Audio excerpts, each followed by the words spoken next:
Impanuro abakobwa bagira baje kubaka izabo baroswa n'abatandukanye ngo zirafise akamaro kanini nubwo rimwe na rimwe zibabera intambamyi mu ngo kuko bazibwirwa na benshi bigatuma bajuragirika nkuko tubibwirwa n'aba bavyeyi. Urabona baragira blood shower nivyo aho je mbaye narabibonye bantumiye ku mwana wanje ngo nanje ngira ico ndamuhanuriye muri iyo blood shower.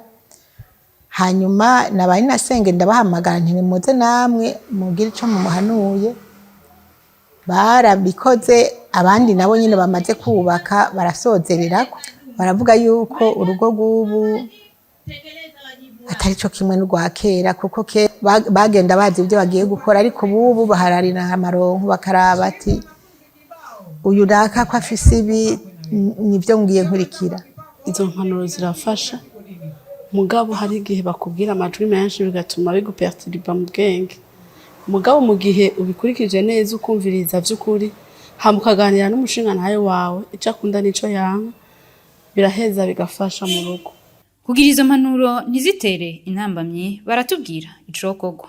Kugira nyene ntizitere intambamyi mu rugo barakwiye kuraba abantu b'inararibonye akaba aribo bagenda bagahanura bonyene ariko byiza bakwiye guhanura n'abahungu. Izo mpanuro je mbona zari zikwiye gutangwa inasenge y'umukobwa canke mama bisumbuye babonye ikibi n'iciza mu rugo.